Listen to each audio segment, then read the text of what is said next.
Mick, first up, effort obviously played a lot better in the second half, but what's your overall sort of appraisal? Do you walk away with any contentment?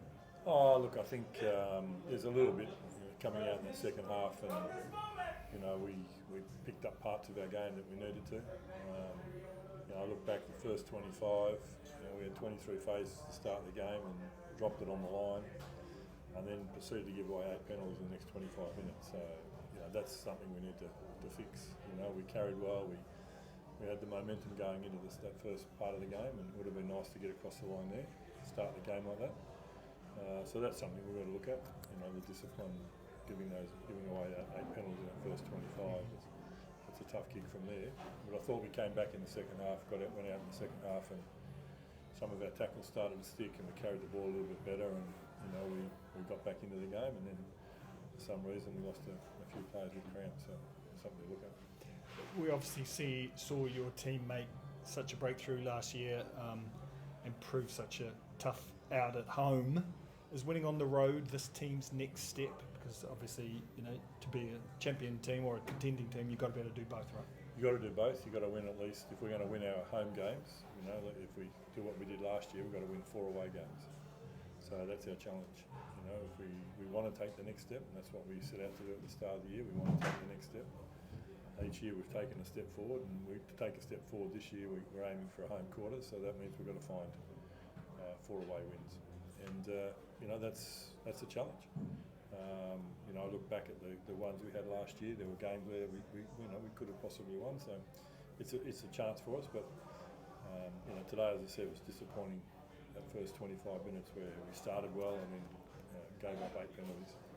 A challenge from there. Did you miss a chance in playing in almost like home-like conditions almost? Well, I thought when we got here yesterday afternoon, it certainly turned on the ground. The ground was fast, and it was good, and the crowd was. I think it was, if not 50-50, it looked like there was a lot of Drua jerseys out there, so they certainly thank our crowd for coming and supporting us. So, it's hard to chase a game against the Blues.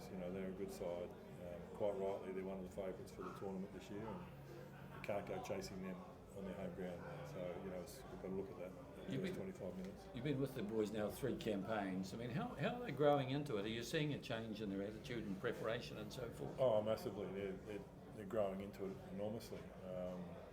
Where when you think back into our first year and where we started around our conditioning and some of our game awareness things and playing 15s rugby professionally, that first year they did a tremendous job just battling away. We got touched up a couple of times, but we just battled away. And then last year we let ourselves down on a couple of occasions during the year, but we came back strong, and then we got into the quarterfinals.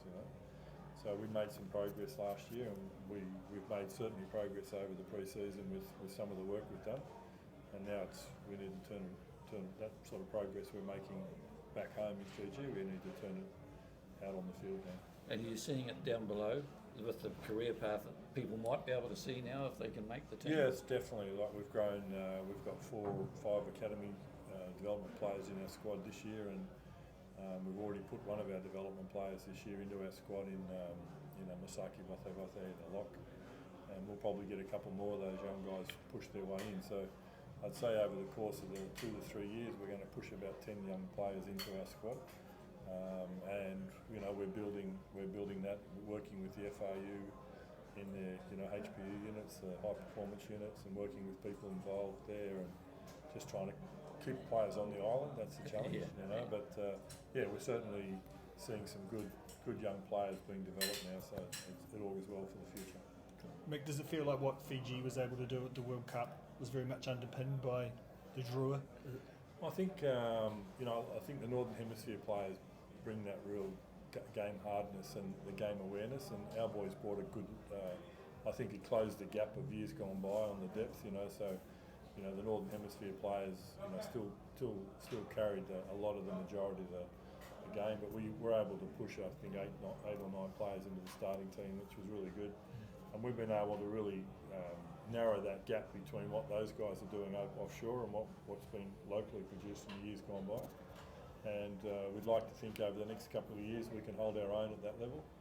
and keep drawing players and pushing players into the national program. That's certainly what we encourage, and part of our pathway, part of joining and being part of the Drua is to create national players. So I think we were pretty happy last year that we got players into the World Cup squad, but we've got to perform well for the Drua first, and then push up into the next level. Cool. That's great. Thanks, mate.